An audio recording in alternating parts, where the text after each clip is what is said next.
3월 31일 금요일입니다. 오늘 새벽 우리에게 주시는 하나님의 말씀은 잠언 1장 20절로 33절까지의 말씀입니다. 지혜가 길거리에서 부르며 광장에서 소리를 높이며 시끄러운 길목에서 소리를 지르며 성문 어귀와 성중에서 그 소리를 발하여 이르되 너희 어리석은 자들은 어리석음을 좋아하며 거만한 자들은 거만을 기뻐하며 미련한 자들은 지식을 미워하니 어느 때까지 하겠느냐. 나의 책망을 듣고 돌이키라. 보라, 내가 나의 영을 너희에게 부어주며 내 말을 너희에게 보이리라. 내가 불렀으나 너희가 듣기 싫어하였고 내가 손을 폈으나 돌아보는 자가 없었고 도리어 나의 모든 교훈을 멸시하며 나의 책망을 받지 아니하였은즉 너희가 재앙을 만날 때에 내가 웃을 것이며 너희에게 두려움이 임할 때에 내가 비웃으리라. 너희의 두려움이 광풍같이 임하겠고 너희의 재앙이 폭풍같이 이르겠고 너희에게 근심과 슬픔이 임하리니 그때에 너희가 나를 부르리라. 그래도 내가 대답하지 아니하겠고 부지런히 나를 찾으리라. 그래도 나를 만나지 못하리니 대저 너희가 지식을 미워하며 여호와 경외하기를 즐거워하지 아니하며 나의 교훈을 받지 아니하고 나의 모든 책망을 업신여겼음이니라. 그러므로 자기 행위의 열매를 먹으며 자기 꾀에 배부르리라. 어리석은 자의 퇴보는 자기를 죽이며 미련한 자의 안일은 자기를 멸망시키려니와 오직 내 말을 듣는 자는 평안히 살며 재앙의 두려움이 없이 안전하리라. 아멘. 어제부터 다윗의 아들 솔로몬이 기록한 잠언을 살펴보고 있습니다. 1장 서두에서 참 지혜에 대해서 세상의 지식과는 전혀 다른 여호와를 경외하는 것이 지식의 근본임을 살펴보았습니다. 세상의 지혜와 지식을 따라 악한 길로 다니지 말 것은 생명을 해하고 잃게 하기 때문이라고 말씀했습니다. 결국 잠언에서 말씀하는 이 지혜는 하나님의 지혜요 곧 하나님을 의미합니다. 그래서 오늘 이어지는 본문 20절로 21절에서는 지혜를 의인화하여 부릅니다. 지혜가 길거리에서 부르며 광장에서 소리를 높이며 시끄러운 길목에서 소리를 지르며 성문 어귀와 성중에서 그 소리를 발하여 이르되. 구약 시대에서 성문 어귀는 장로들이 모여 성의 복지를 위한 계획을 세우고 재판을 시행하고 또 토의하던 장소였습니다. 아모스 5장 1절에서 지도자들은 성문에서 공의를 세우는 데 실패했다는 이유로 훈계를 받기도 합니다. 광장 역시 그리고 시끄러운 길목 역시 많은 사람들이 모여서 여러 이야기를 나누는 장소입니다. 은밀하고 비밀스럽게 속삭이는 것이 아니라 소리를 높여 외친다라는 것은 예외 없이 누구나가 다 들을 수 있도록 선포된다는 것이죠. 그리고 그 내용인즉슨 22절에 너희 어리석은 자들은 어리석음을 좋아하며 거만한 자들은 거만을 기뻐하며 미련한 자들은 지식을 미워하니 어느 때까지 하겠느냐. 23절에 나의 책망을 듣고 돌이키라. 보라, 내가 나의 영을 너희에게 부어주며 내 말을 너희에게 보이리라. 책망하고 훈계하며 경고하고 동시에 돌이키라고 강권하고 있는 것이죠. 하나님의 영을 부어주겠으니 하나님의 말씀을 보이겠으니 돌이키라는 것입니다.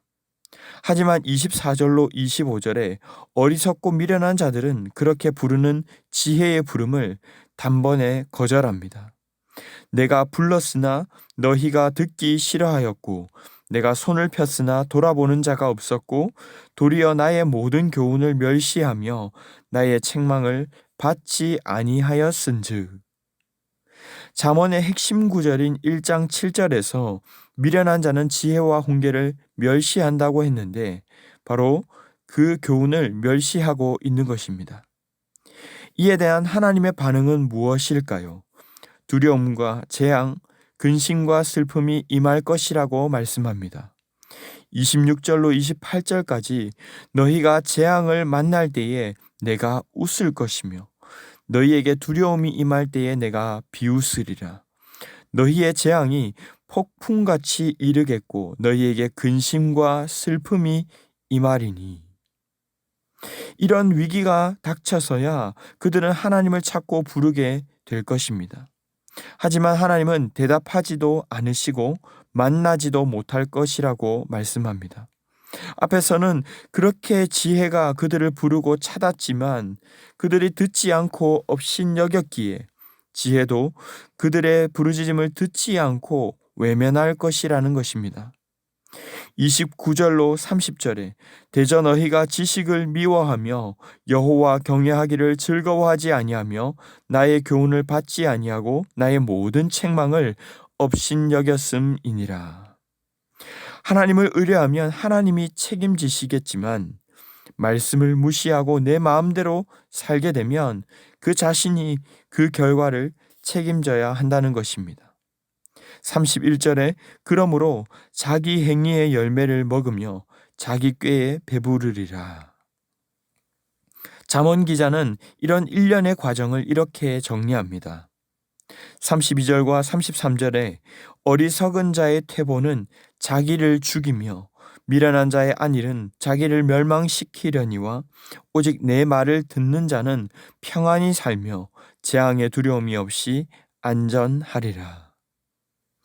주의 지혜와 흉계를 듣는 자와 또 멸시하는 자를 나누어서 너무나도 자명한 사실 앞에서 선택을 촉구하고 있는 것입니다. 사랑하는 여러분, 오늘 말씀을 통해서 우리는 무엇을 깨달을 수 있습니까? 먼저는 결코 교만해서는 안 된다는 것입니다.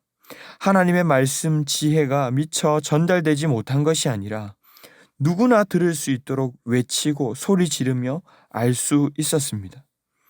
무엇을 모르는 것이 어리석음이 아니라 알고도 무시하는 교만함 자체가 어리석음이라는 것이죠. 자녀를 양육할 때도 그렇지 않습니까? 아직 배우지 못하고 몰라서 못하는 것은 어찌 보면 좀 괜찮습니다. 하지만 오히려 알고도 듣기 싫어하고 받지 않고 멸시하는 것이 더 큰 어리석음이고 문제인 것이죠.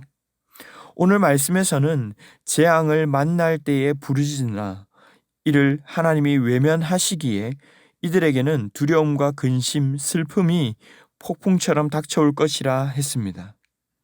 아버지의 말을 청종하지 않는 이에게 닥쳐올 어려움도 문제겠지만 교만은 더 이상 도움을 청할 곳도 기댈 곳도 없는 상태에서 나 혼자 오롯이 자기 행위로 인한 결과를 감당해야 하는 두려움으로 바뀌게 된다는 것입니다.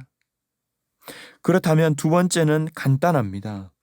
여호와의 말씀에 귀를 기울여야 합니다. 먼저는 우리가 기뻐하던 그 어리석음과 미련함들을 버려야 하는 것이죠. 내 생각과 지혜를 내려놓게 되면 때로는 하나님의 책망이 들려질 수도 있습니다. 그 앞에서 빨리 돌이키는 것이 오히려 지혜인 것이죠.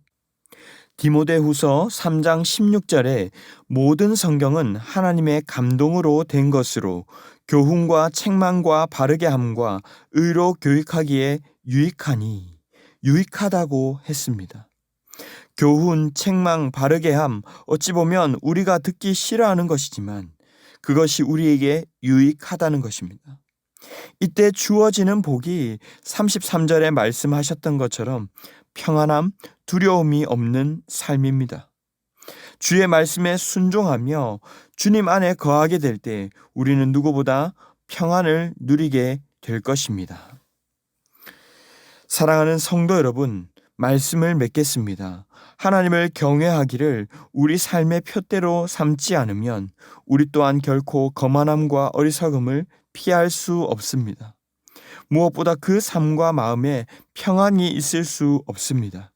오직 주의 말씀을 내 발의 등이요 내 길의 빛으로 삼아 주님을 경외하며 살아가는 참된 지혜자들이 되시기를 바랍니다. 때로는 우리에게 불편한 교훈과 훈계라 할지라도 돌이키며 기꺼이 주님 말씀에 순종하는 참으로 복된 성도들이 다 되시기를 주님의 이름으로 축원합니다. 기도하겠습니다. 사랑의 주님 감사합니다.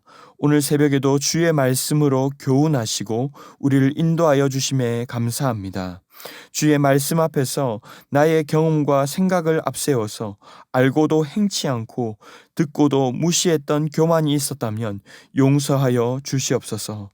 주님의 말씀을 듣기 싫어하는 어리석음과 미련함으로 행치 않도록 주여 도와 주시옵소서. 매일 주님의 말씀을 경외하며 주의 뜻을 따라 걸어가게 하시고 때로는 주의 교훈과 책망 앞에서도 속히 무릎 꿇는 저희가 되게 하여 주시옵소서. 주님께 우리의 삶을 맡김으로 참 평안이 임하며 두려움이 없는 삶이 되게 하실 줄 믿사옵고 이 모든 말씀 존귀하신 예수님의 이름으로 기도하옵나이다. 아멘. 이 시간 함께 기도하실 때 주신 말씀을 붙들고 기도하시고 오늘 무슬림을 위한 30일 기도의 11차 인도네시아를 위해 기도하기를 원합니다. 인도네시아는 세계 최대 무슬림 국가로 경제적으로는 여행 산업이 주를 이루는 나라입니다. 그런데 팬데믹으로 여행이 금지되면서 경직되었던 경제가 속히 회복될 수 있도록 다양한 종족 출신들로 수백 개의 현지 언어를 사용하고 있는데 그들의 모국어로 복음을 나눌 수 있는 환경이 열려지도록 특별히 가족 단위로 예수님을 믿고 나아오는 역사가 있게 해달라고 마음을 다해 기도하기를 원합니다. 그리고 주간 기도 제목을 따라 모든 소그룹 모임을 위해서 모든 다락방 전도회 모임들마다 예수 안에 사랑 많은 한 가족 같은 은혜 나누게 하시고 소외되는 영혼 한 영혼도 없도록 모든 소그룹 순장님들과 장로님들을 위해서도 합심 제목과 개인적인 제목으로 기도하도록 하겠습니다. 함께 기도하겠습니다.